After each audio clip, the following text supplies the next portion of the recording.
The Solo Victory Cash Cup is the easiest cup in the whole of Fortnite to make earning. Whether you're looking for your first earnings or looking to make a name for yourself this season, Epic Games have made it even easier to make finals, and you don't want to be the only person in your whole friend group that doesn't qualify. So I'm going to tell you my secret strategy on how to make Solo Victory Cash Cup finals, starting it off with the format. This season, the format is the same as every other season, but with a twist. It's 30 points for a win and 1 point for an elimination, but one thing that makes this different from every other season is you now get 3 points for a radio tower and 15 for the center island. Yes, I said that right.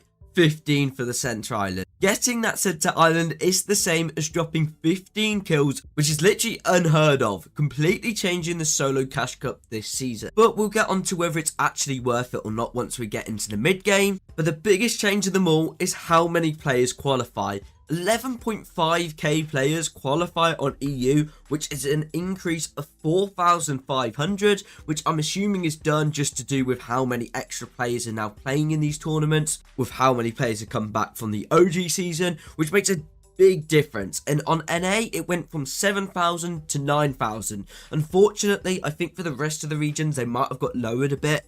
But for players on EU and NA, this is massive news, lowering the points massively. So you'd think.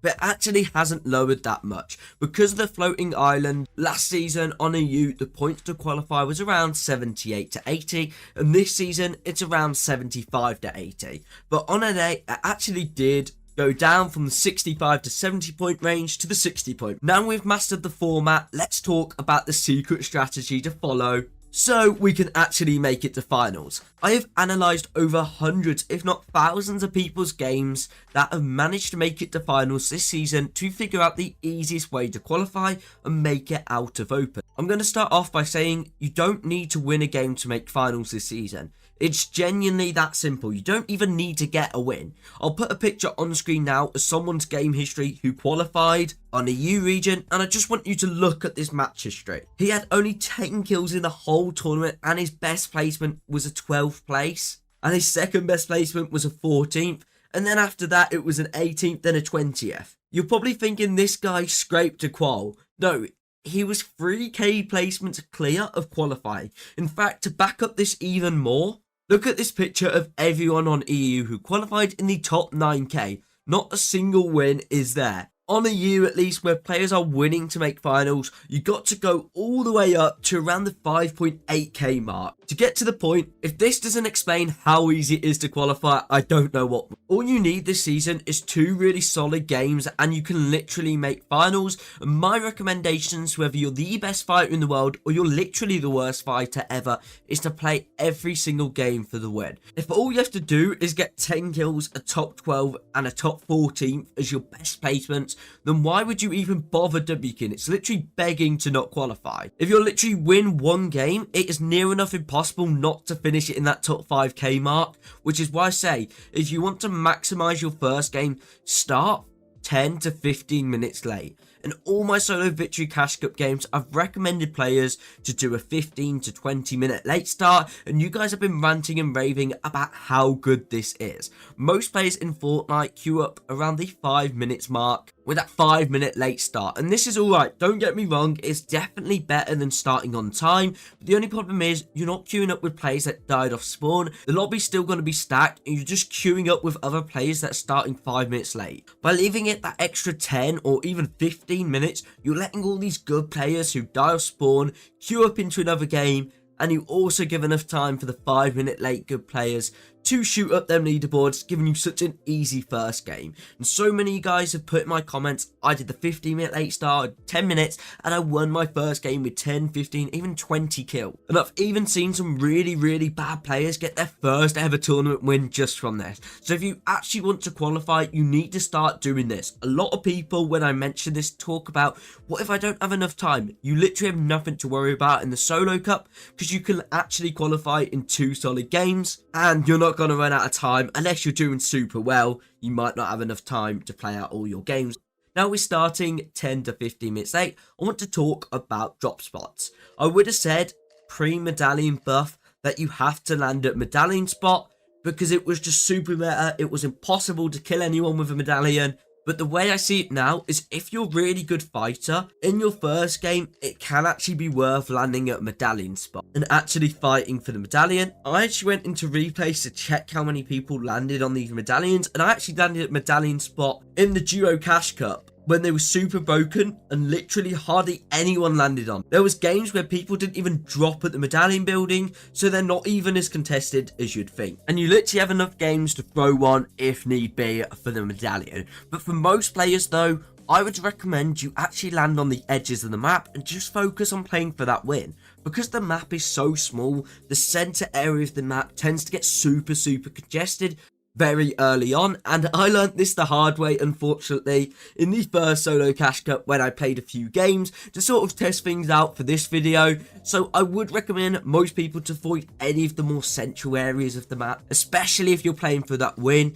At least for that first zone or two, if you're playing correctly, my personal recommendations is if you want to land at a POI, to land at Ritzy or land at Rebels Roost. But if you want a more low-key spot, go check out some of the houses on the edge of the map. I've seen so many pro players landing at some of these like little areas with all these barrels and stuff, and there's some really great spots stacked around that dead side. And a lot of them even have radio tower spawns near them. So if you do spawn near radio tower spot, definitely make sure you're rotating early and get to it as soon as you can, because those extra 3 points from getting the radio tower make a big difference, and hardly anyone actually goes to contest. Especially if you don't do well, you could just pick up 1 or 2 of the towers. At least those 3 to 6 points could be the difference between you qualifying or not. If you can get all 7 of your games, you can pick up that radio tower. That's literally 21 points. That's near enough a win just for waiting on the guard to spawn and killing him as soon as possible. Now we've done everything right and we've got ourselves to endgame and the center island has just spawned. Is it worth fighting for? The answer to this is yes, but no.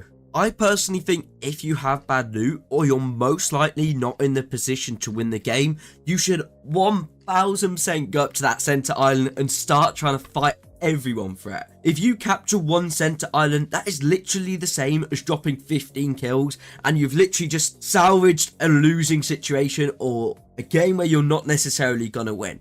You're going to go from needing 60 to 70 points to qualify out your games to needing just 45 to 50, which literally just cuts a quarter of the points needed to qualify, and you only need one center island, and from there it's literally near enough a free qualification. And if you win that game as well, that is the same as dropping a 15 kill win, and there's no way you win a game without having at least 2 or 3 kills, at least 5 kills if they win. So the chances are, if you claim that island and win the game, you're going to get 50 points from it, which is literally incredible from one game.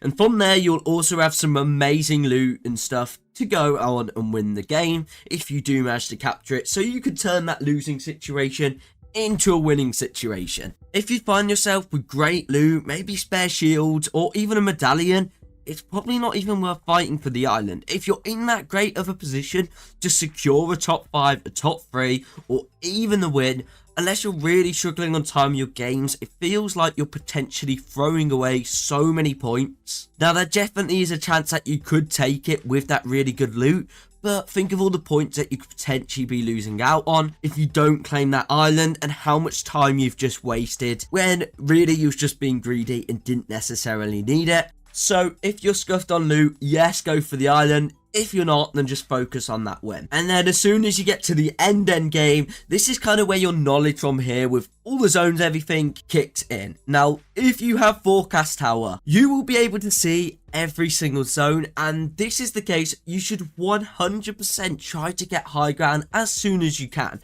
around the 50-50 zone or just before. Make sure you rotate early and get in a great position and just build up for high ground, because it's so easy to hold height this season, especially as most people are going to have those icy grapplers for rotates anyway, so no one's even going to be able to icy grappler up to high ground at the moment, because as soon as you icy grappler, you literally just start sliding around like crazy. And then from there, it should be fairly easy to win. If not, get yourself at least a top 2 as long as you've got enough mats to keep the high ground, as high ground in solos will always be the meta. It's so much easier to win. Most players are too shaky and nervous to go for such a big power play of just going up for high ground. ground. So a lot of the time you can literally just rotate zone to zone and just shoot people and pick up so many free kills on some of the scuff players that you'll find in solos. Especially if you have that forecast tower as well, showing you where the next zone is. It's just perfect to play high ground. But also, we can flip this the other way round as well.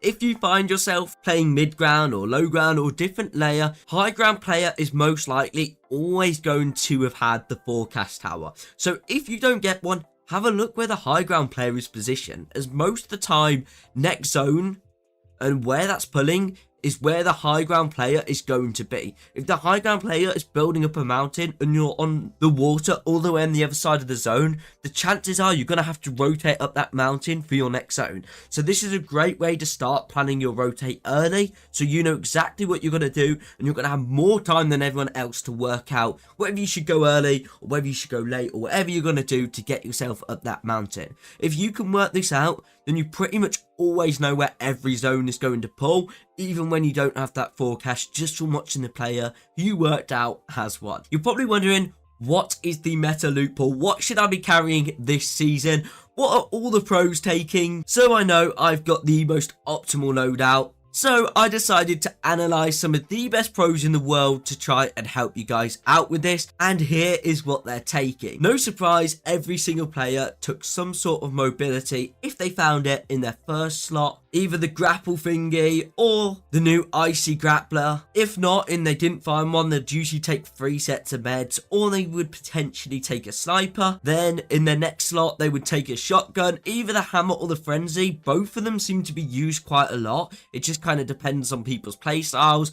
I know a lot of the more aggressive players were actually taking the frenzy, but it's just kind of based on what they prefer and what their preferences are. Then they took the striker AR, only taking 2 guns. This is single-handedly the best meta 2 weapons to be taking, and it just means you're not taking any unnecessary guns and stuff with. Like I said, you can also take a sniper as well, but it's always worth ditching the sniper for any sort of mobility every single time. Anyways, I wish you the best of luck for the solo victory cash cup. Please comment down below how well you do. I'm going to respond to every comment, and make sure you subscribe to the channel if you found this helpful. It's free for you and it helps me out more than you can imagine.